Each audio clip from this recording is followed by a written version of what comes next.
Hey, my name is Ophi YouTube Videos. I am a feminist and a lesbian, and I make conversational commentary videos about both of those things. Which means I've sort of put myself on the beat of talking about allegations of some pretty distressing things. In this case, and the case of many of my other videos, allegations of violence and domestic abuse, which I don't like to talk about just for the sake of rehashing things that have happened and things that people have come forward about, but that I do like to talk about when I think that there's a useful conversation that could be had about the conversation being had. Longtime Nuance Corner viewers here will know that I have been very concerned about both the Drake Bell redemption campaign as well as just with his victims in general, which we know that there were multiple and not just the one who was a minor who he pled guilty to the reckless endangerment of and distribution of materials harmful to. I see quite a lot of overlap between the situation I would like to talk about today and Drake Bell, including potentially soliciting nudes from fans who may have been minors at the time. I do think ultimately that Liam Payne probably did have a bit more influence and power to abuse than the guy from Drake Bell when we really nail down into it. Just generally creepy behavior that we will be getting into. And also, although he is from a more popular band and had like a more fervent fan base around him, Liam Payne, the subject of today's video, I think has somehow a bit less of a fervent defense squad right now than Drake Bell managed to amass with his little private Discord servers and so on. But even still, I do want to talk about people treating things like this when they come forward as like some aspect in a stan war or something that they need to defend their fave about rather than just really actually sitting with allegations that are made against a famous person you may like or have liked. So first of all, you may be asking yourself, who the hell is Liam Payne even? Liam Payne is one of the One Direction guys, and I will be right up front with you. I do not really know much of anything about any of these guys. I wasn't a One Direction girl, and I also just didn't happen to have any friends who were either, so I didn't really even gather anything by osmosis, other than a grudge that I think in retrospect was a little bit curmudgeonly over what makes you beautiful. I was that teenager with a little think piece on my Tumblr blog about how I found it problematic and disliked it. I don't remember the language I used for it at the time, but I do remember that the basic gist of my dislike for One Direction was along the lines of like, it feels irresponsible to praise and to glorify insecurity in this song, and it feels obviously like this is a song you're supposed to listen to and relate to, so it's irresponsible to do that in a song for teenage girls, was my feeling as a teenage girl.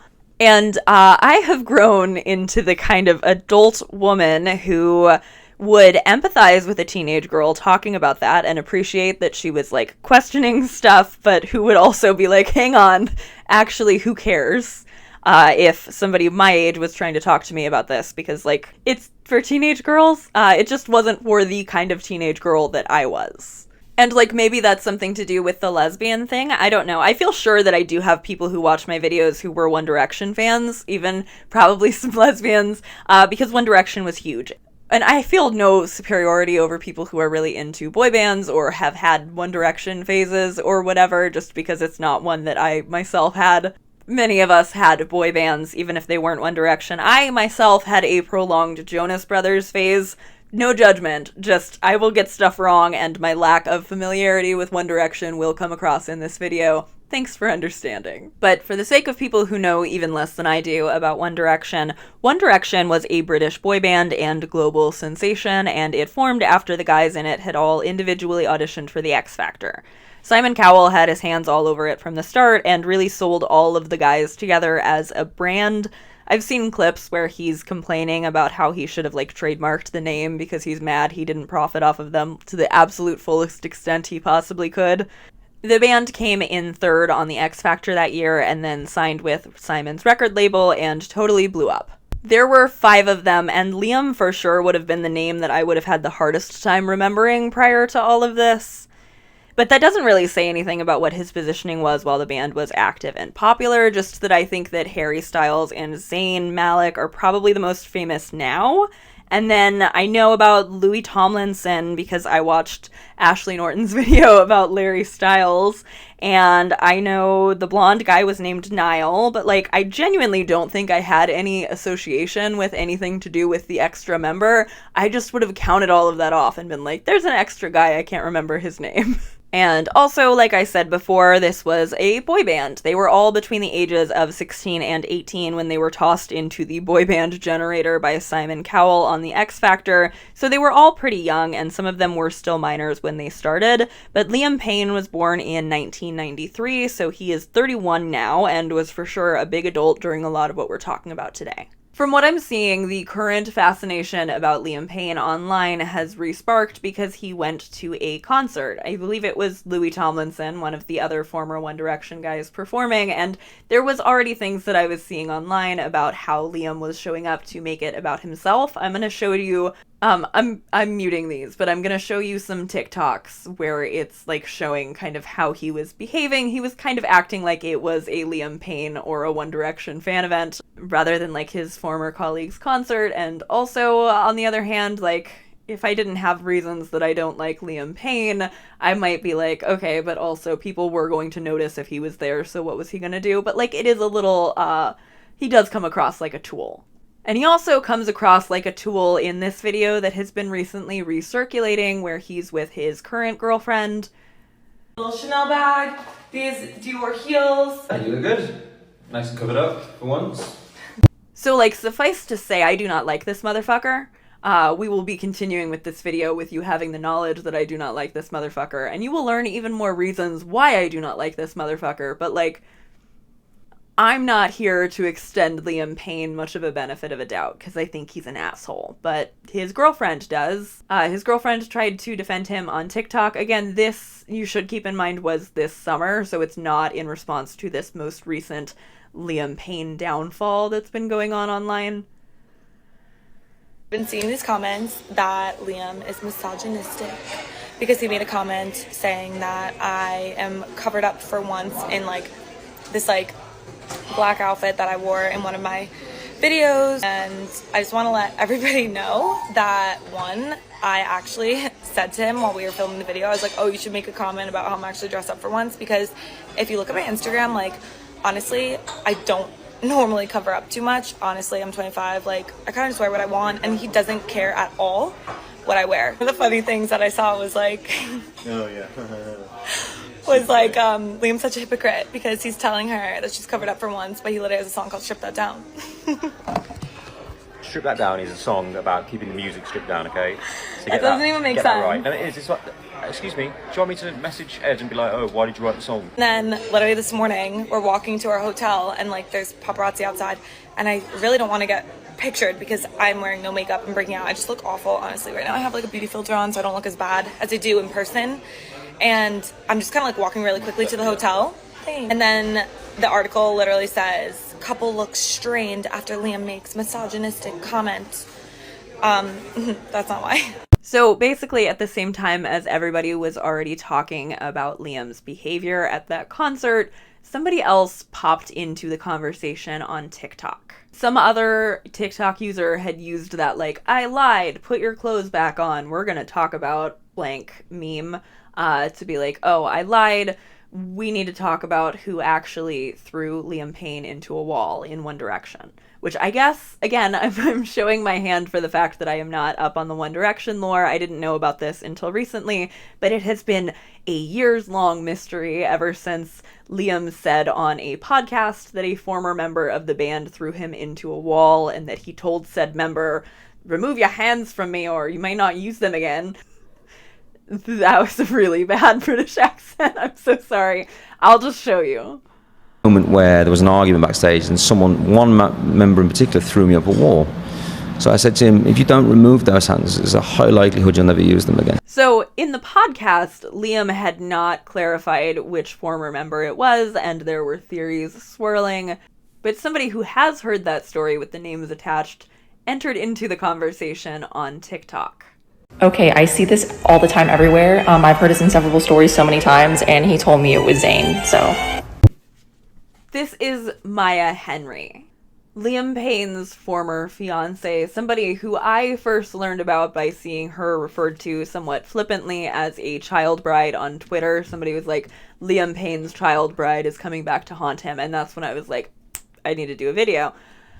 So they did not get married, but they were engaged. And Maya was a fan of One Direction prior to dating Liam. From what I've been seeing, Maya's family is like super, super rich. Obviously, there's still just in general the power imbalance of her having been younger and a fan, but like people who are making accusations now that Maya is coming forward for money and stuff seem to just not really have a full understanding of the like socioeconomic status of Maya Henry's family. This is a young woman with a lot of money. She speaks about that in a TikTok that she made where she was responding to some of the backlash that she got for posting that duet. And I mean, you saw how short it was. I didn't cut anything out of that. It was literally just like a few seconds. Maya's TikTok is a little bit long, so I'm going to summarize parts of it. And also there were things that she mentioned where I had to stop and go look for more information. So we're going to go through all of that together. I will link to Maya's TikTok in the description below, as well as a few of the other videos that we're going to do the same thing for throughout this video that I'm making. So Maya's TikTok was a response to a comment ragging on her for deciding to speak about her ex. She starts off addressing that and saying, I made a 5-second TikTok about something he talked about on a podcast. He was the one airing out everyone's dirty laundry on a podcast. So it's okay for him to talk shit, but the minute I make a 5-second video, it's over, right? Also, you're calling me obsessed. Oh, she's crazy. This would happen when you are with someone who's obsessed, blah, blah, blah. Y'all don't even know what happens behind closed doors or in private. And we still won't be getting enormously graphic here, but a content warning all the same for shitty and coercive and abusive behavior. One of Maya's allegations that will probably sound very familiar to people who have been through similarly toxic or abusive relationships is that Liam makes repeated attempts to contact her from multiple accounts. Ever since we broke up, he messages me, will blow up my phone, mind you. Not only from his phone number, it's always from different phone numbers too. So I never know where it's going to come from. He'll create new iCloud accounts to iMessage me. Also will email me. And he does this when he gets his phone taken away. Also, not only me, but he'll blow up my mom's phone. Is that normal behavior to you? But I'm crazy for making a 5-second TikTok about something that he brought to the internet? And is also messaging my friends. Not only was he messaging them, I found out later while we were together, so they could go over to his house apparently, but then was messaging my best friend to come over to his house when his girlfriend was gone, was saying, oh, my girlfriend's gone. Also, I'll just say I'm far more concerned about the allegations of abuse and of him mishandling his power and influence as a boy band superstar than I am about allegations of him cheating on her, though, like, just on a human level, poor girl, that sucks. I'm just pointing out that if it was only that he was texting her friends while they were dating, I wouldn't feel a need to make a video about this. It's all this other shit, too. So Maya continues, speaking of all this other shit. Also, might I add, literally said, oh, the reason he has all these people on his damn Snapchat, which he has for years apparently, that he messages or whatever, and on Instagram. And he says that he preys on One Direction fans because they will always be loyal to him and they won't tell on him. Yep. There it is.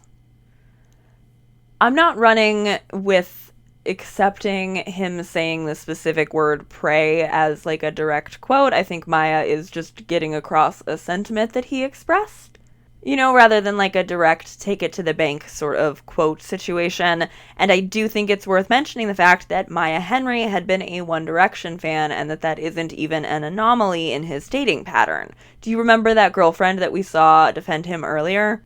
Check out this TikTok that she posted. I drew this when I was 10 years old, and it's a popsicle stick, I don't know why, of Liam. And somehow, 10 years later,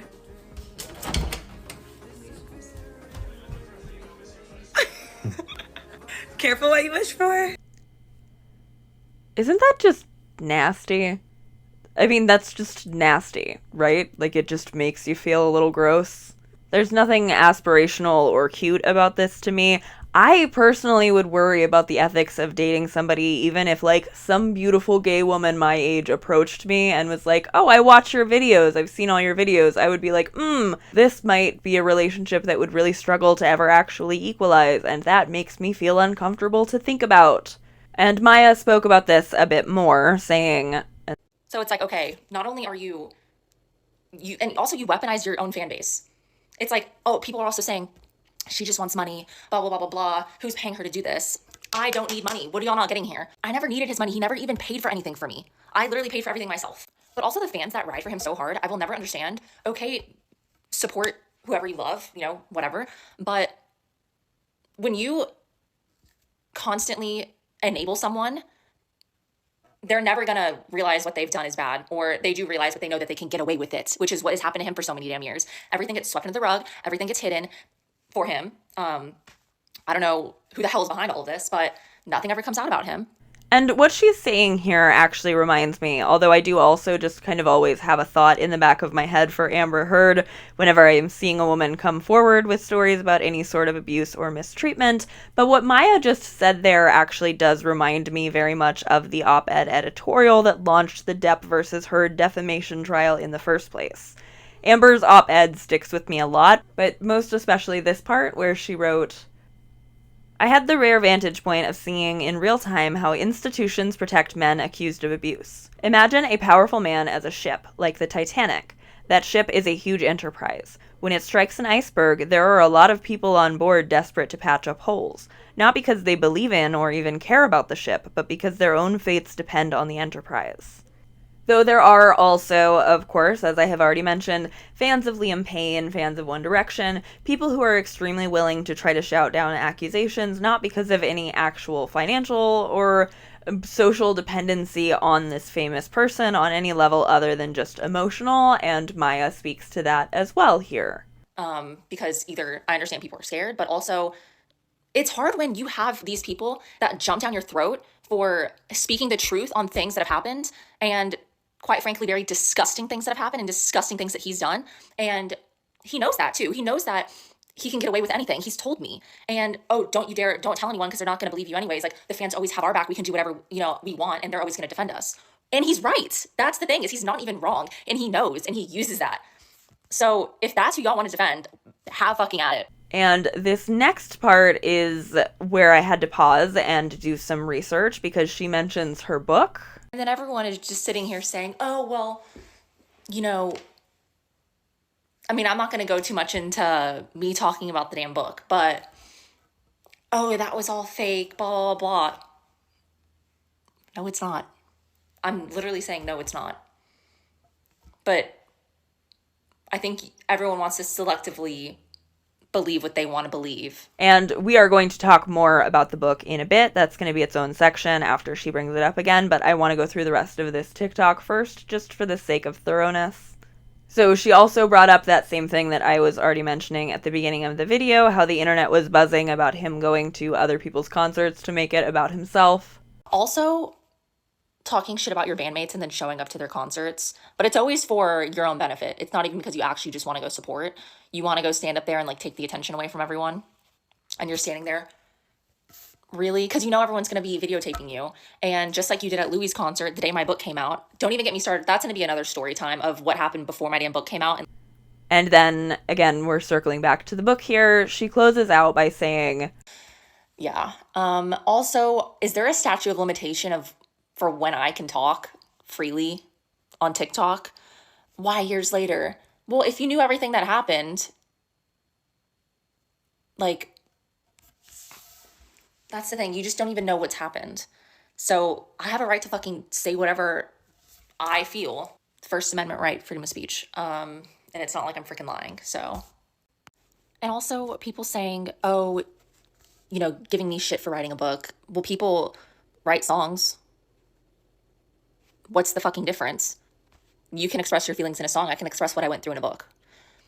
I'm sorry, but it's just such a double standard that is honestly just insane to me. I'll never understand. And it's actually disappointing that I wrote something of experiences that I went through, not only to help other women not feel alone, but to hopefully like give women the bravery to speak on these topics. And because they're topics that are, I feel like, kind of shunned, even though they're so universal, they seem to be so controversial at the same time. So yeah, it's not about the money. I don't need to write a book to make money. I do it because it's something I love and it's something I went through and it's something that I, maybe a girl can read it and feel less alone in the situation she's in if it's, similar, whatever the case may be. So yeah. More resources linked in the description below for this part as well. You can find the summary that I read of Maya Henry's book. I'm going to go over the basic gist, and it feels worth saying, I wouldn't submit this like it's any kind of evidence if she hadn't been so clear in that video that's how she would like this to be interpreted. We don't know to what level any of this was fictionalized, and she seems to be telling us that it wasn't very much. Here, let me read from Us Weekly first, because they covered this when the book first came out. Liam Payne's ex-fiancée, Maya Henry, has pulled from her real life to write her debut novel, Looking Forward. Obviously, the book is fiction, but it's definitely inspired by true events, Henry, 23, told People in an interview published on Wednesday, May 15th. The main character, Mallory, is very similar to me, and that's why it was very easy for me to write her character and put the emotion in there. I'm just grateful that I have this opportunity and platform to really help be a voice for women. Looking Forward, which came out Tuesday, May 14th, follows protagonist Mallory Hunt, who grew up in an exclusive Tennessee neighborhood but doesn't quite fit in with the crowd of blonde debutantes. Instead, Mallory and her best friend Luna bond over boy band 5 Forward and dream of glamorous futures far away from their hometown. Years later, Mallory is suddenly thrust into the world of high fashion modeling, per a book summary. As she becomes a fashion it girl, she meets Oliver Smith, who used to be a member of 5 Forward. In an excerpt of Looking Forward, published by Cosmopolitan earlier this month, it is revealed that Mallory is also the daughter of an attorney and flees London when she and Oliver break up and end their own engagement. Parentheses, Henry had similarly lived in the UK with Payne, who grew up in Wolverhampton but moved to London during One Direction's heyday. End parentheses. I am still young. I've got my whole life ahead of me. When I first left London, I was in a pretty bad state, a passage shared with Cosmopolitan reads. I told myself the best way to move on was to forget. Just let them float from my mind, all the bad things that had happened. Forget everything, especially the end. Forget Oliver. I didn't forget, though. Hard as I tried, I couldn't. I was so traumatized. In the end, I realized that forgetting wouldn't help anything. And this article summarizes some things from the book, but not as many as I saw summarized on Twitter. From Us Weekly still, it says, at one point, Oliver even gives Mallory an ultimatum to either get an abortion or, quote, lose him, end quote, in the middle of a physical fight. This scene was loosely based on Henry's real life, but it is unknown if she actually had a D&C or if it occurred during her relationship with Payne. Parentheses, the singer has also not publicly addressed this speculation. I drew inspiration from my real life, and I wanted to include a scene like that in the book, because while not everyone dates a pop star, I feel like everyone dates someone like Oliver, Henry told People. I feel like it was just important for women to be seen in that way and can relate and not feel like they're alone in whatever they're going through. I found physical fight to be like an interesting phrase for them to use. Again, there's a Twitter thread linked in the description below with a more thorough summary of the book. I did not read Maya Henry's book for this. I wanted to put this out kind of in a timely manner. But quoting from the way that thread describes the book as describing their relationship. My cat just knocked my tripod. She wants to leave but cannot find her shoes. She is worried about what the press will say if she is seen leaving their home in the middle of the night without shoes, so she stays to look for them. He starts begging her not to leave, and they lay on the bed, and then his switch flips again. He grabs his axe that he has shown her before and starts swinging it down on the bed next to her. She is screaming at him to stop and runs away, but he chases her, still swinging the axe. So I thought the phrasing of physical fight was interesting, and I just wanted to check. That wasn't the same section as where she is given the ultimatum for the abortion. The ultimatum for the abortion seems to come in part from the Oliver character and in part from his team, who is very involved in their whole relationship. And then Mallory has very negative side effects to the medication abortion. Side effects to the procedure that are rare but that do sometimes occur and that sent her to the hospital. she lied to her mother and said that she had a miscarriage when it was an abortion because she was ashamed. It sounds like it was deeply harrowing, and I would have thought even just being pressured into getting an abortion for somebody who didn't want it is enough of a trauma, but especially for that to then go poorly. Again, with how much she's saying that this has been like autobiographical for her, I feel very, very bad for her. The book describes an abusive relationship. From what I'm reading, from what I'm seeing, it describes a relationship that is abusive, and it is a book that ends with a flashback to their first meeting when Mallory was a teenage fan of Five Forward, the One Direction surrogate band that Oliver is in. Which I'm seeing described on Twitter as being like a really chilling way to really frame that. And again, I mean, we do know, as much as we don't know how much of this book is fictionalized and how much of it is just straight up true, we do know that Liam Payne has a history of dating fans. And not even just dating them, but also allegedly soliciting nudes from them. Something that is mentioned in this book with his fictional counterpart, and also that has come to light on Twitter. So that is the next section of this video. Find the thread I'm pulling from in my description. Somebody named Kaylin wrote, "As a victim of being preyed on at the age of 19 by Liam Payne, let's cancel his ass for good. Liam has been in my DMs sharing unsolicited pics of himself when I was a teen. He's gross and took advantage of the artist and fan relationship. He's known me since I was 16. I know so many people who have been in the same situation. Support Maya and every girl coming forward. Also, this was all happening during his engagement and while he had a young child at home. If you think you need to see proof to believe these women, you're part of the problem." And she did share proof. She shared a screenshot. "Here I am DMing him as a fan, completely harmless and just excited he was reading my messages. Before I could even reply, he immediately sent a nude. He had no idea if I was 18 or not, or if I even consented to speaking to him this way. Disgusting." And if you're not looking at the screen, there's a screenshot attached where she had been messaging him, "Liam, how are you doing? I haven't seen you in so long," and a photo. And he responded, "Wanna suck me?" and then a question mark. And then another Twitter user, Hira, responded, "Kaylin, I believe you because I was also a victim, except I was underage. I can corroborate from multiple people who dealt with Liam through Instagram DMs." Example, he would exchange nudes for follows on Twitter. Happened to my friend at the time. I will not be sharing her name unless she tries to come forward herself. My personal experience with Liam has always been wishy-washy because of being a fan and didn't feel like a victim until I truly understood what was being done was wrong as an adult. He enables parasocial relationships. No child or teen should feel like the only way to get attention from your fave is by showing off your body. Multiple people have the same story as me and have come forward. He does the same on Snapchat. At this time, I don't really feel comfortable sharing more, but I feel for and stand with all victims. And then Hira also attached screenshots saying, "Some screenshots I found. I remember I would try to hurry and screenshot before he would unsend messages. As I'm thinking about it today, it was probably because he's trying to cover up his tracks. Other people I know he did the same with as well." The screenshots in Hira's case aren't like particularly incriminating for what they say. There's like just proof that they interacted, right? So again, thank you to SH22 for putting this thread together, where there is also a video from TikTok. This is the second to last TikTok video we're going to go over today. This one is from a former fan who responded after having seen Maya's video. Because I just saw Maya Henry's video, and I wanted to speak on behalf of the fans that got used by Liam Payne. Starting with me. Okay, so I was a One Direction fan. Liam was my favorite. He knew that. He messaged me on Instagram, and at first I was like, oh my god, he's messaging me on Instagram, like, this is so cool, like, what, how is this happening? And then it turned into him asking me for explicit videos, explicit photos, and I would send them because I was like, it's Liam Payne, I'm gonna send them. Like, this was me being delusional at age 24, 25. And this went on for 2 years. And this was during times where he was in relationships, having babies. He was messaging me. Like 2 weeks after his baby was born, he messaged me to send explicit photos.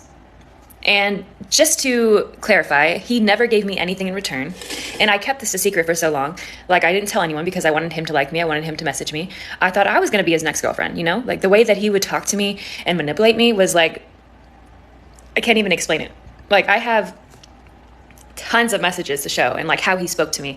And I just wanted to come out and say that this happened to me, and I took years to reflect on it, and it was harassment. He was harassing me for videos and photos, and I was sending them, and he never leaked any, but he didn't because he didn't want anyone to know. And I'm pretty sure he's done this to other girls, and I just wanted to speak up about it because Maya needs some support, and I'm going to support her because what she's telling is the truth. And I just wanted to tell you that I experienced it firsthand, and I don't know what else to say, but I just wanted to bring this up, and hopefully it reaches some people. This is deeply upsetting to me. This is something that has been being deeply upsetting to me as I've been thinking about it because of the Drake Bell thing. As I said at the beginning of this video, it's something that just really concerns me because it feels like something that we are going to have to get extremely used to hearing about over the next few years as something that has been going on for like the last decade and some change. I think the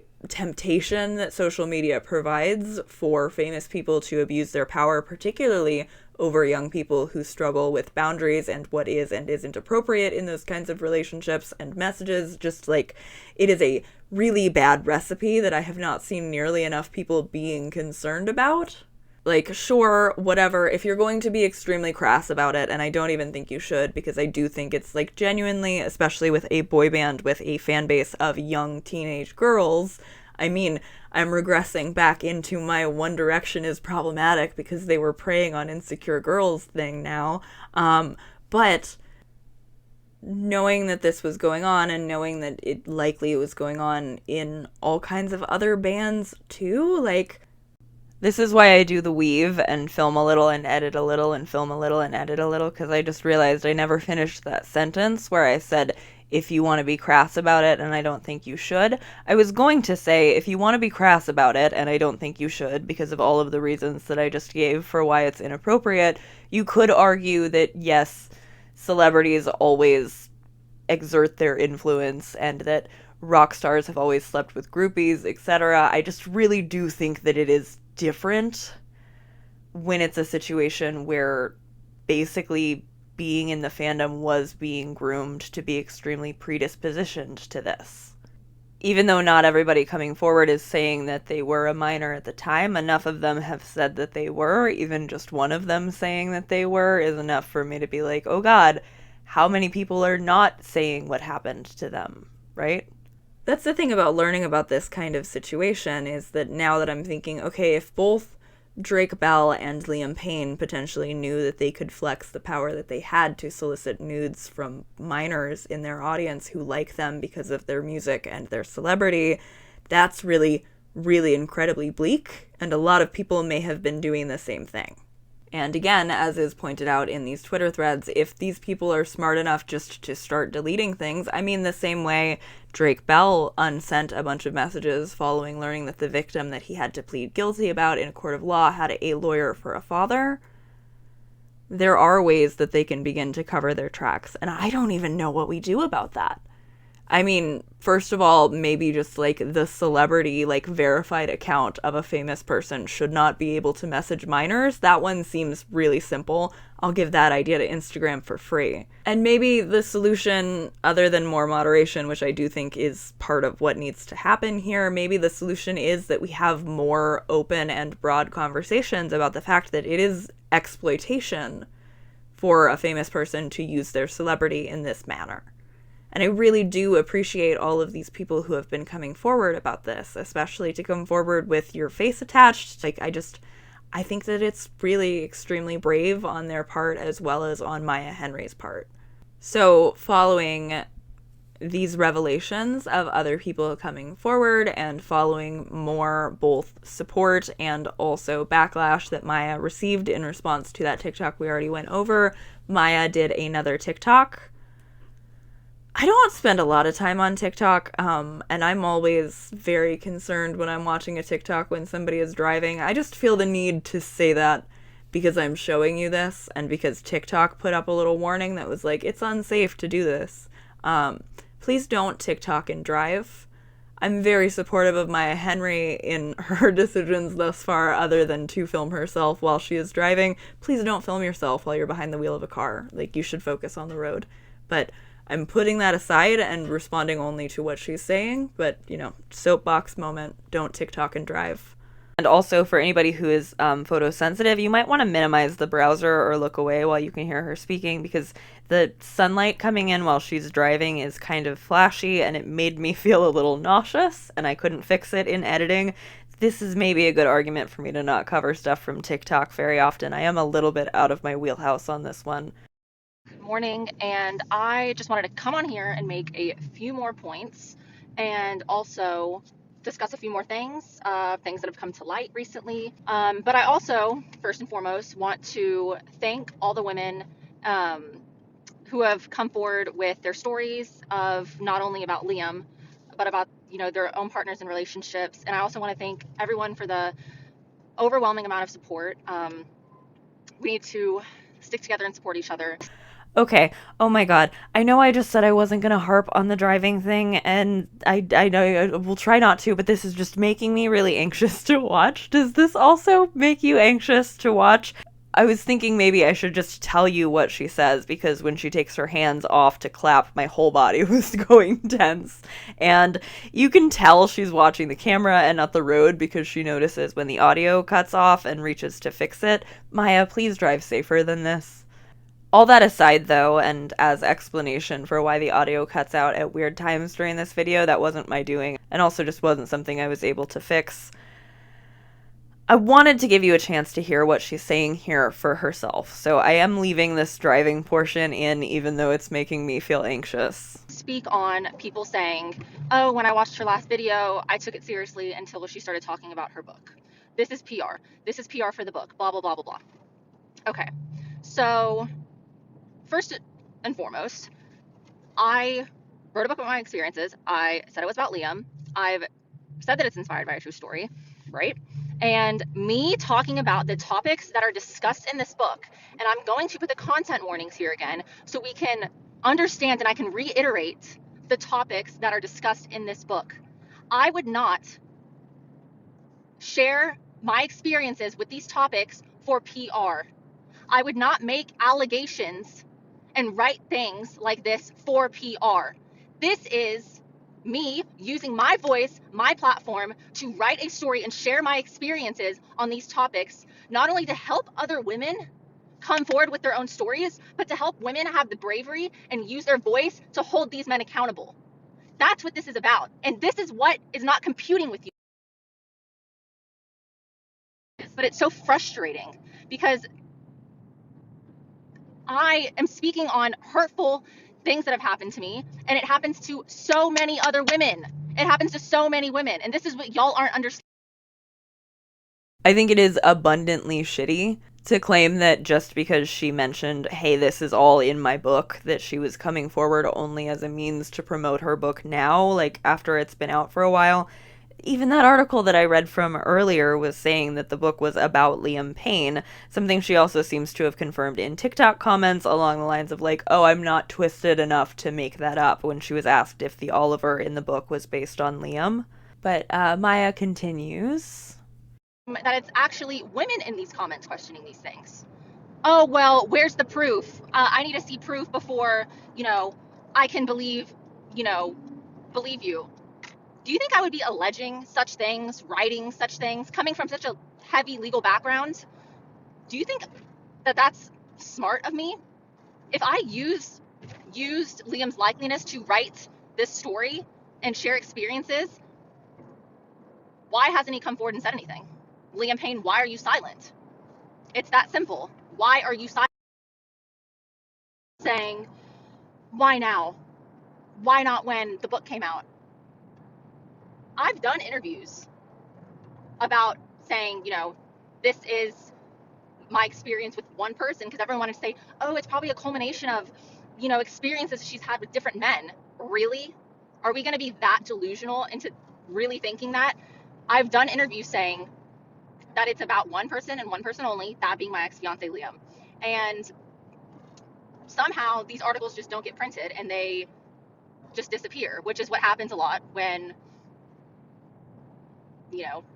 in the media and everything. Of course, everything gets covered up for these celebrity men. But, that's sadly the reality of it. But yeah, I have tried to come out and say that, but now this is another avenue I'm having to take because, it's just insane to me that this shit gets covered up. Like,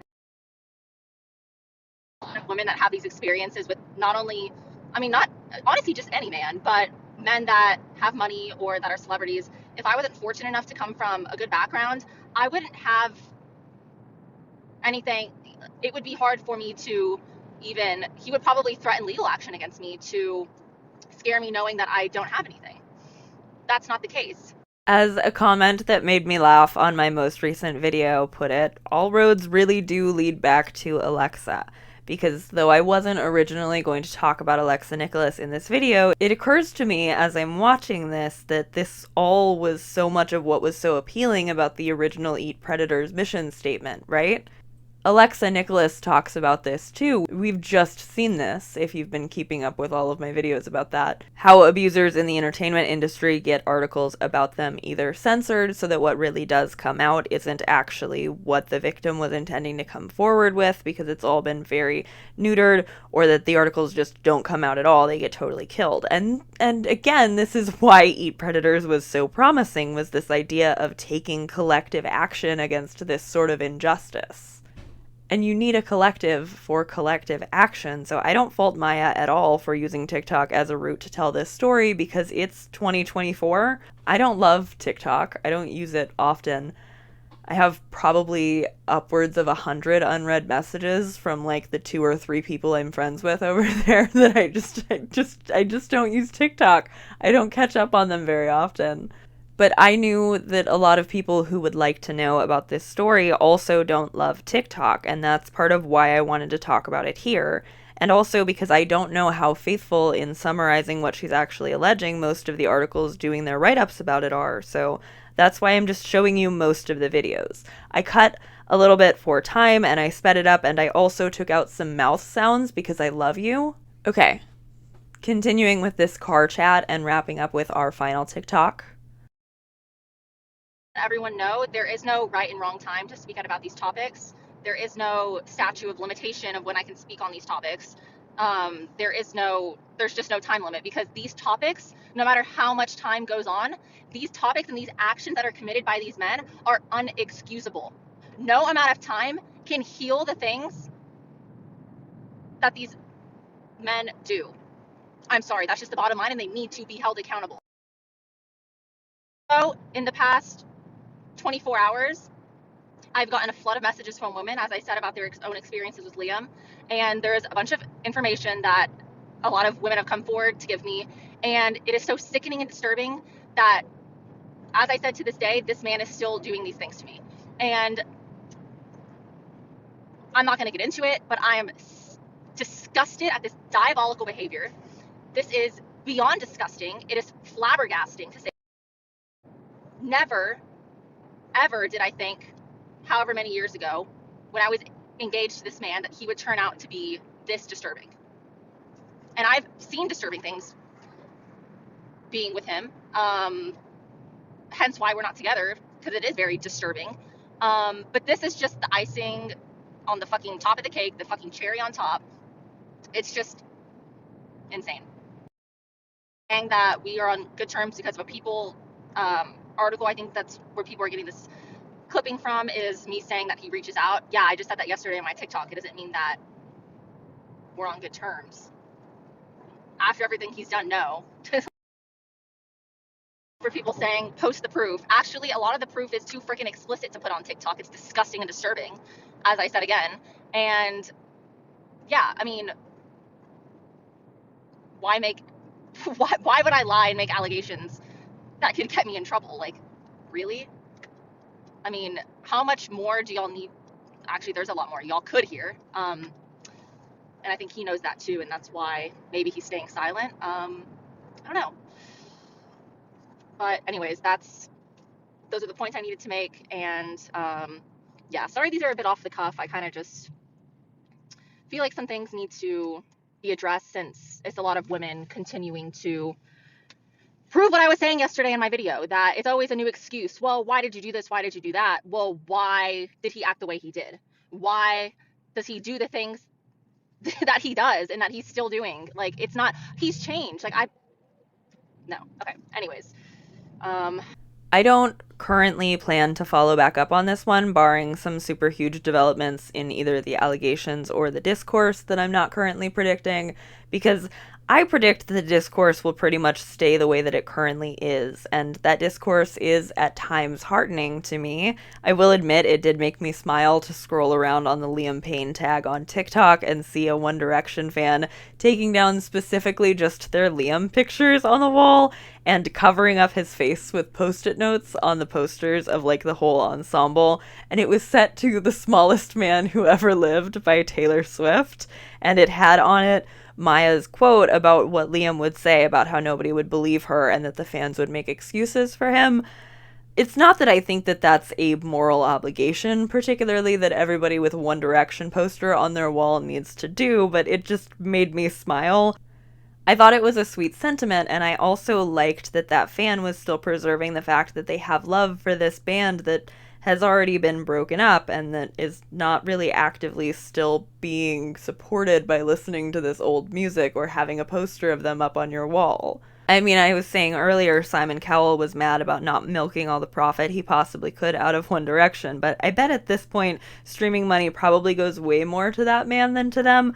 I didn't look that up, I don't know it for sure, I just wanted to make a callback since it didn't seem worth putting in clips of Simon Cowell talking about One Direction earlier once I noticed how many other clips we were going to watch today. So, okay, that one TikTok did make me smile. And there's another supportive-ish statement that kind of makes me sigh. What I mentioned earlier about the fan wars aspect of all of this. Less the defensiveness over Liam Payne. I'm really suspecting that he did not have a huge subset of the fandom behind him. I could be wrong. I might find out I'm wrong as soon as I upload this video. But because other people are seeing it and saying things like, "Oh, what a good day to be a Zayn girl," or like, "Oh wow, I'm so glad my favorite is unproblematic so I don't have to worry about this." And much like I talk about in my Neil Gaiman coverage, I understand somebody's initial knee-jerk reaction being something, but I just don't think that everything needs to be public. I think some things can be processed in the group chat.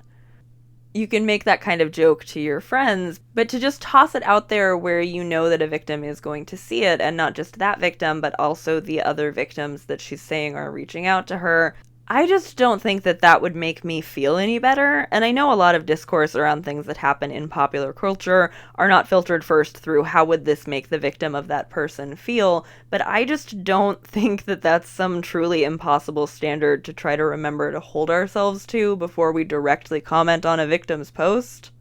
I mean, I know that I can be sensitive, but I also think that in situations where people are coming forward about something sensitive, we do kind of owe it to each other to be sensitive in return.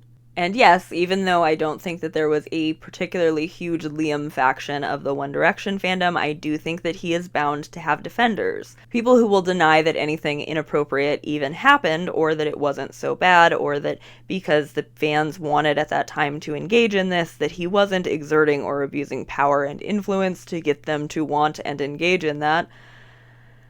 Or people will allow that maybe he did used to do that, but that now, whether or not he actually puts any effort into selling an image of change or not, that he has changed and is different. Like how Drake Bell defenders sometimes try to paint his victim as a liar, or how, when they realize they can't do that because he talked about how long he'd known her, they change course and try to find a way to blame her, and then when they realize you won't buy into that, they go, well, he's different now. Even though I'm fairly certain that his Discord server and paid Instagram chat weren't age-gated, so there's absolutely no reason to believe that he had changed his behavior. And that is inevitable and also just really frustrating.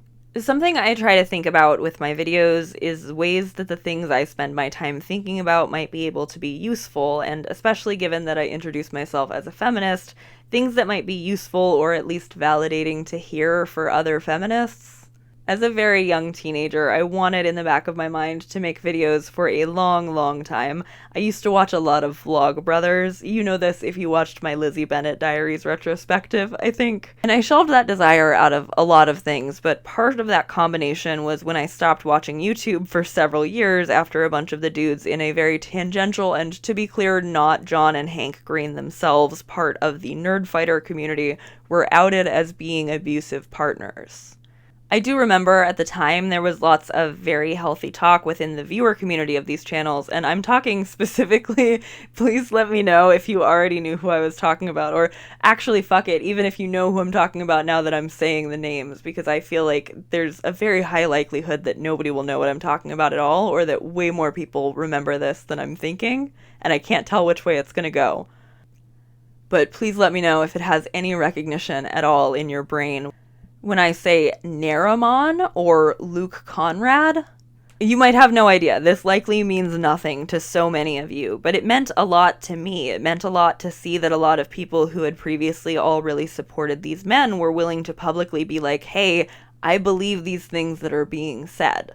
And that meant a lot to me in terms of like forming my morals and the ways that I wanted to engage with media that was like so directly made by a content creator in the future. And it meant a lot to me in that it meant that I ultimately ended up not watching vlogs anymore for a very long time. And then I kind of forgot YouTube was even a form of entertainment until like 2021 when I started watching Fundy Fridays regularly. And at that time, those itches of wanting to make videos again started, but I didn't really truly conceive of my voice as anything that could be useful until like a year after that. I mean, I've always been very ranty on Tumblr, like I said earlier, and mostly my Facebook, but people were very rarely ever really listening over there. But at the height of the misinformation, and when I was starting to feel just absolutely bananas about every third suggested reel on my Facebook being something designed to make Amber Heard look bad or pathetic or make Johnny Depp look like some cool badass, I posted something offhand about it on Facebook. I will admit to not being in the trenches of Amber Heard Twitter while the trial was going on. I was not on Twitter at all. But within the hour on my Facebook post, like 4 people had been like, oh my god, yes, I thought I was going crazy. And I was like, oh wait, this is useful. And then I saw the Princess Weeks video, which I will link in the description below, and it made me cry. It made me cry, this mixture of frustration at the trial and everything that it meant and everything that the social media response around it was going to mean no matter what the jury handed down later on when the verdict came out. But also, I was distinctly crying relief at hearing somebody else say it. Hearing somebody else say, this is bad and I am worried about it and I see it. And I am worried about this even though it seems like everybody else is actively enjoying it. I didn't start making videos until like a year after that, but I did get increasingly vocal on Facebook leading up to it until I finally realized that making videos, might be a more productive way to use my voice when I want to use it to say that I am in support of somebody who is coming out against a man who has the entire world poised to defend him and disbelieve her. And that I am in support of her because I am in support of all of those other women who are reaching out to her too, and of Drake Bell's victims, and of Corey Feldman's victims, and of the victims of dudes in shitty local bands that were still exploitative and abusive even without the sort of worldwide influence that a lot of the people we talk about on this channel had. And I wanted to end this video not on the disappointing parts of the discourse, but in talking about that, because I have been really, really bolstered and inspired and impressed by a lot of people who would refer to themselves as Amber Heard Twitter or AH Twitter. I've talked about Amber before in videos. She was a huge part of why I wanted to make my swoop video in the first place. Amber Heard ends up being a metric for a lot of the ways that I interpret things and a lot of the impressions that people give me of themselves that they later live up to. Because, and I don't even want to hunt it down because I think we've all seen enough people mocking Amber Heard for this lifetime and the next, but Liam Payne mocked her on a podcast in the middle of the defamation trial, and I think there's some saying on Amber Heard Twitter, every tongue that rises against Amber shall fall. If you're interested in more videos like this from me in the future, I would really appreciate it if you would consider subscribing to me. I also want to thank everybody who already has. There are nearly 8,000 of us in the Nuance Corner, which is wild to think about. That is so many people. I am going to be talking about abortion soon. I think next. I am going to do the NaNoWriMo video, but I really want to make sure that I get the abortion video out before the election. Especially, again, like I said before, if I'm introducing myself as a feminist, I feel very obligated to speak very strongly in favor of abortion right now, which I support on demand and without question. I also just put out a video earlier this week that I had been talking about for a long time about Jill Stein and why I think about her as a grifter. I will be back soon to talk about which states get to vote on abortion this go around, and then, oh my god, you had better believe we're going to be talking about that interviewer who I've hated since that whole Blake Lively thing, because she's back at it. Thank you so much to my Patreon subscribers, a few of whose names you can see on the screen right now. You can join my Patreon if you want a couple of extra videos from me every month, or just a way to support me financially. I've also got a coffee for one-time donations. Really, between that and the Patreon, really cannot express what a genuine and tangible difference that all makes in my life. And so does just hanging out with me and watching my videos through all the way to the end. I love you. Thank you very much for watching. Bye.